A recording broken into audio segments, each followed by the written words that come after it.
Hello there, beautiful people. My name is Saint Sparklebear. I am a Rust Belt mystic from the Irish Catholic tradition, a writer, a follower of Jesus, preaching a non-theistic, non-binary science gospel. And in our coming videos, I'm going to tell you all about that, what that means. But first, we're going to be here today talking about the wet-ass pussy of the body of Christ. And it isn't going to go how you think it's going to go. So the too long didn't read version is this. Cardi B is a particularly drippy part of the body of Christ. And so are all of us.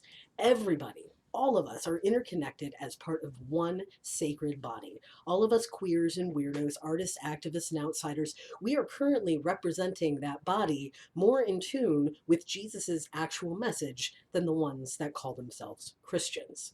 Oh, and that wet ass pussy is tremendously holy, of course. So, now the long version. A long time ago, in a galaxy far, far away, a galaxy called Judea, Jesus and his band of dirty hippies were being mocked by some ridiculous hypocrites, the Pharisees. The Pharisees were the Karens of their time, elite, rich, disconnected from everything happening around them. The Pharisees had crazy strict cleanliness rules, and they believed that those rules made one holy and more closer to God. So, of course, they looked down on anyone who could not or would not uphold their traditions and rituals. This struck Jesus and his compatriots as ironic and honestly kind of funny. The Pharisees were dirty, dirty. One foot in government, the other foot in the church. They maintained perceived purity and godliness throughout, all while grabbing as much cash as their hands could carry and depending on Big Daddy Rome and his soldiers to protect them from the unclean hordes. Their own people, the people that the Pharisees supposedly led. People who had been living in poverty and occupation, not just for years, but decades. If anyone was dirty, if anyone needed a hearty cleaning and a good wake up call, it was the Pharisees.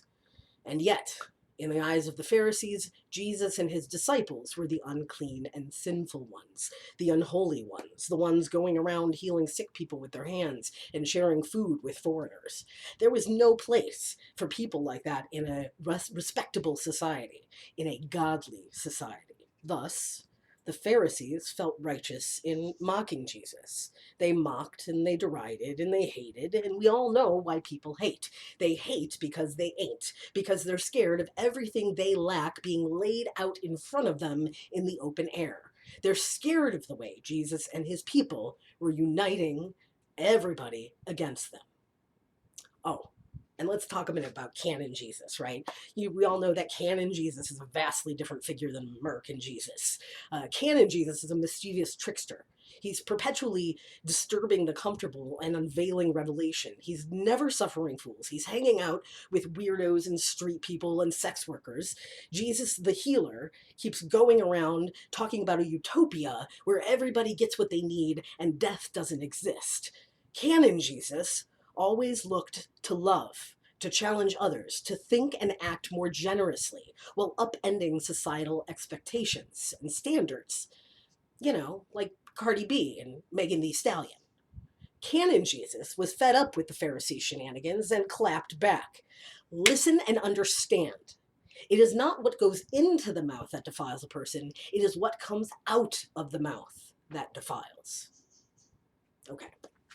Now, let's park that big Mack truck of rhetoric right in a little theological garage and unpack this text. This text presented itself as I once again marveled at the Christian response to Cardi B and Megan Thee Stallion's WAP. In all of its artistry and power, all of its ability to make people feel joyful and in their bodies and, like happy. And meanwhile, these people, while deriding the song, are literally cheering on or tacitly supporting evil, dehumanization, poverty. All the time, everywhere, they're supporting murder. The Christians cheer on the Roman Empire as the empire seeks to crucify more disruptors, radicals, and criminals. All right, so let's get into the theology. One of my theological sweeties is a bisexual theologian named Marcella Althaus-Reid, and she wrote this amazing book called The Queer God. The Queer God is awesome. Now, in the book, Reid discusses the philosophical concepts and systemic cultural processes of discontinuity and re-territorialization. Then she applies those concepts to the holy arc of justice and liberation presented in the body of Christ and, by extension, the wet ass pussy of Jesus. Let's talk discontinuity and re-territorialization. These happen at certain times in human history, usually times accompanied by pandemics, drastic economic imbalance, climate change, and war. But of course, there's no way we can know what will happen. In these moments of abrupt cultural, spiritual, and political change, what we know, say certain concepts of social hierarchies or moral certainty, comes into direct conflict with new info, say science and reality. And this conflict causes profound disruption and cognitive dissonance, particularly in those most dedicated to the way things were. They take their discomfort out and or project it, their uncleanliness, onto everyone else. Obviously, we are living in a major moment of discontinuity right now. And in this moment, the body of Christ and wet ass pussy intersect. As always, the good Christians are losing their mind about the decay of moral society, which is funny because they're perfectly fine with greed, domination, and empire. If you use words like pussy and fuck, or engage in particular sex acts that are, of course, various shades of divine, as we all know, or listen to certain music, you are defiled. But apparently, fascism, widespread poverty, and state violence are a-okay if you're down with a certain image of Jesus Christ. Okay, so I'll quote their dude. And their dude said, "Are you also still without understanding? What comes out of the mouth proceeds from the heart. And this is what defiles. For out of the heart comes evil intentions, murder, adultery, theft, false witness, and slander. These are what defile a person." So, the Christians, the those good ones, right? They look at us queers and heathens, at the secular and sinful, and they see fiery and terrible abomination and dismantlement of all that is holy, and they see the end of the world.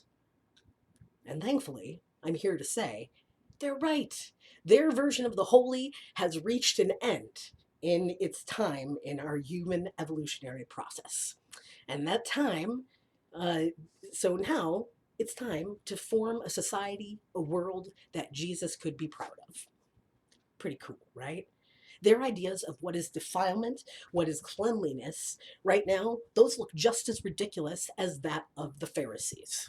The holy has moved out of the church and into streets and bedrooms and dance clubs, YouTube channels and Twitch streams. Christianity has rightfully moved from the center of society, especially a Christianity that excludes and hates, and it's moved to the fringes. A religion that hurts more than it helps has moved to a place that it rightfully belongs. The body of Christ doesn't look like those who worship it on Sunday, but by all the people that they seem to fight. So, am I saying that Cardi B is more Christian than Christians? I mean, first of all, I don't know what she believes theologically. She's happy to write me and tell me, but I'm gonna I'm not gonna pin her on that, because I don't want to pin anybody's theology. What I will say is that a raunchy dance song that helps people feel good in their bodies during an unprecedented moment of global uncertainty and disease is a good thing for our species. It's also a song, by the way, that comments on the hypocrisy of the very forces of power and empire that create a market for sex work and sex workers to be exploited in the first place. And so I think Jesus would have dug the song, based on his books. Jesus wanted human beings to love themselves and love their neighbor. So defilement is about the lack of love. Defilement is dehumanization. Defilement is greed. Defilement is not a song about a particularly slick vagina.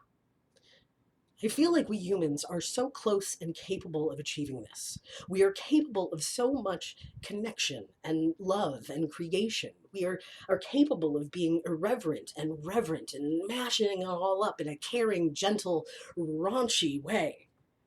We are the body of Christ, realized here and now.